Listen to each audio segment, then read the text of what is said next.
Right now, somewhere in a fruit bowl on your kitchen counter, there's a banana quietly turning into alcohol. Not because anyone put it there on purpose. Because that's just what fruit does when nobody's watching. And the strange thing is, this isn't a modern accident. It's not thousands of years old. It's not even a human invention. The story of why you crave a drink goes back roughly 10 million years to a time before humans existed at all. Long before there were people, there was yeast. Wild yeast, the kind that naturally lives on the skin of fruit, has one job: break down sugar. When fruit falls, splits open, and sits in the heat, that yeast gets to work, and the sugar inside starts turning into ethanol. This isn't rare. It's happening in forests all over the world right now without any help from us. Elephants in parts of Africa have been documented seeking out overripe fermented marula fruit. Birds have been found flying into windows after gorging on fermented berries. The process is ancient, automatic, and it was happening for millions of years before anything resembling a human ever showed up to enjoy it.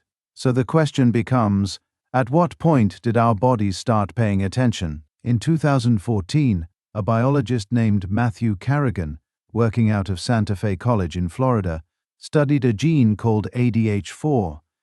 This gene controls an enzyme that breaks down ethanol in your gut and throat.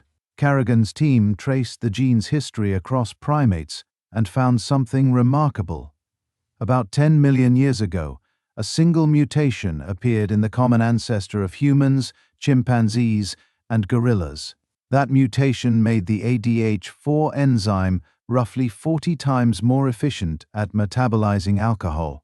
In plain terms, our ancestors' bodies got dramatically better at processing ethanol at almost exactly the same time they would have started spending more time on the forest floor, where fallen fermenting fruit was easiest to find. Evolution wasn't planning for beer. It was just rewarding whoever could stomach the fruit nobody else wanted. That gene sat there for millions of years, waiting for us to catch up to it.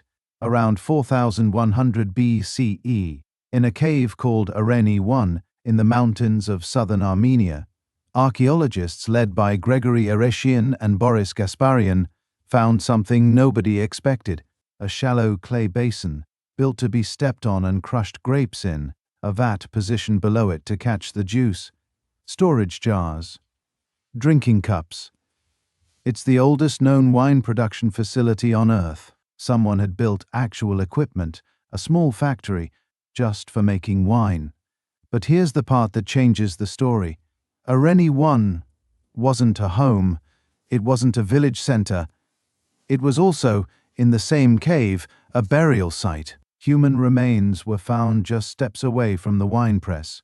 For years, the assumption was that alcohol showed up once life got comfortable, once people had free time,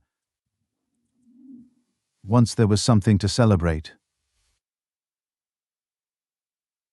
Some of the very first wine we know how to date wasn't made for a party. It was made for the dead. From there, the scale only grows. By around 1800 BCE, in ancient Sumer, brewing had become so central to daily life that it was written into prayer. A poem known as the Hymn to Ninkasi, addressed to the Sumerian goddess of beer, doubles as an actual recipe, laying out the steps of malting grain, baking bread specifically to be crumbled into the mash, and letting it ferment. People weren't just drinking beer. They were teaching each other how to make it through worship. Generation after generation, encoded in something meant to be memorized and repeated.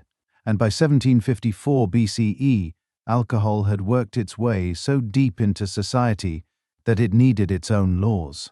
The Code of Hammurabi, one of the earliest written legal systems in human history, includes specific regulations for beer taverns, covering pricing, fraud, and even penalties for tavern keepers who cheated their customers.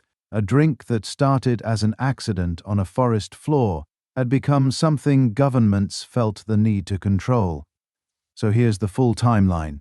10 million years ago, a gene mutation quietly made our ancestors' bodies built to handle alcohol, long before anyone knew what alcohol was. 6,000 years ago, someone in the mountains of Armenia built the first known wine press next to a grave. 3,800 years ago, a beer recipe was being passed down as a hymn to a goddess, and 3,700 years ago, entire legal codes were written to regulate who could sell it and how. Every time you pour a drink, you're not doing something modern.